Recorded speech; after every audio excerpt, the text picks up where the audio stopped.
What if I told you that real, lasting change, it has almost nothing to do with those big, grand gestures or dramatic New Year's resolutions. It's really about the small, quiet actions we take every single day. That's what truly reshapes our lives, and we're going to dive into exactly how that works. We all have this idea in our heads, right? That to really change your life, you need to make some huge decision. Start a crazy, strict new routine, wake up at the crack of dawn, make some massive promise to yourself. But honestly, that's a huge misconception. The real truth is, well, it's a lot quieter. Your life actually changes because of the tiny, almost unnoticeable things you do day in and day out. We're talking about actions so small, they don't even feel like they're making a difference in the moment. But trust me, over time, they are everything. But okay, if this is true, why do we get it so wrong so often? Well, it all starts with something I like to call the habit trap, and I am sure we have all been caught in it at some point. Just look at this slide. Does any of this feel familiar? Every year, people make these huge, ambitious promises. I'm going to go from 0 to working out for an hour at the gym every single day.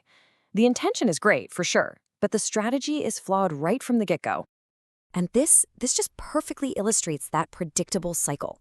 The first couple of days, you're running on pure motivation. It feels awesome.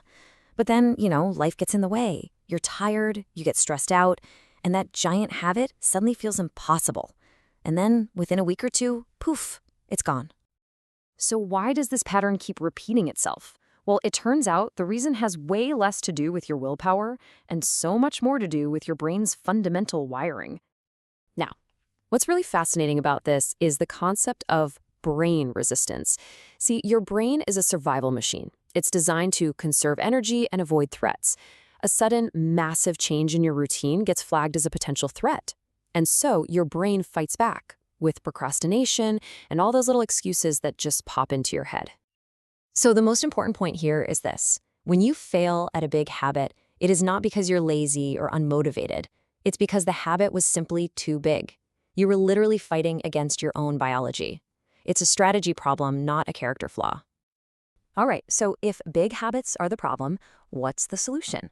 This is where we get to the core idea of this whole explainer, the incredible power of thinking small. A micro-habit is exactly what it sounds like. It is the absolute smallest, tiniest version of the habit you want to build. The key here is that it's an action so small, so easy, that it flies right under your brain's threat detection radar. There's just no resistance. Let's just look at this comparison. Instead of committing to a whole hour of exercise, you commit to just one push-up. Instead of 30 minutes of meditation, you commit to one single deep breath. It sounds almost silly, I know, but that's precisely why it works. And this applies to absolutely anything. You want to read more? Don't pressure yourself to read a whole chapter. The habit is just open the book. Want a journal?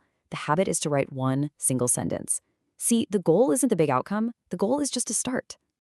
This right here, this is the philosophy that underpins everything. Showing up and doing one push-up every single day is infinitely more powerful than doing a massive workout once and then quitting. It's that daily repetition that actually rewires your brain. Okay, let's get practical. How can you start using these, like right now? Here are a few really powerful examples of microhabits in action. First up, the 5-second reset. Anytime you feel overwhelmed or stressed, just follow these simple steps. This tiny little action is so powerful because it interrupts your body's fight-or-flight response and instantly gives you back a moment of calm and control. We mentioned this before, but it is so worth repeating. The biggest barrier to reading isn't the reading itself, it's the friction of just getting started. By making the habit just open the book, you remove all of that pressure. And what usually happens? Well, once the book is open, you think, might as well read a page. Feeling overwhelmed by a messy space? Don't try to clean the whole room. The micro habit is to clean one single thing. Put away one dish. Wipe down one small part of your desk. This tiny action creates a feeling of control and, more often than not, inspires you to do just a little bit more. So many of us start our day by reacting to the world through our phones. To change this, the micro habit is to do one intentional thing first. Take one sip of water. Do one stretch. Take one deep breath. It's a small act of defiance that puts you back in control of your morning.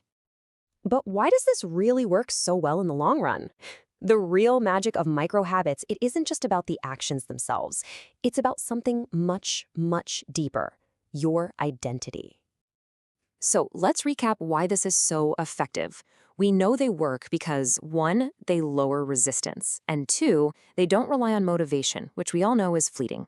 But the real secret, the crucial point that makes all the difference, is that last one. They slowly and quietly change your very identity. See, when you do one push-up every day, you're not just doing a push-up. You're casting a vote for being the type of person who doesn't miss a workout. When you write one sentence, you're becoming a writer. You are proving to yourself in a small way that you are someone who shows up. And this is the ultimate takeaway. Motivation comes and goes. But when you start to see yourself as the kind of person who is consistent, who keeps promises to themselves, that change is permanent. It becomes part of who you are. So how do you start? It's really simple. First, pick one tiny action.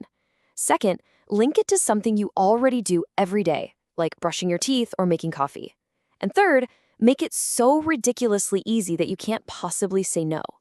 For example, after you brush your teeth, you will take one deep breath. That's it. You've started. So I'll leave you with this question. Forget the grand, sweeping changes for just a moment. Instead, think smaller. What is one tiny, almost effortless promise you can make and keep for yourself starting today? Because that's where the real change begins.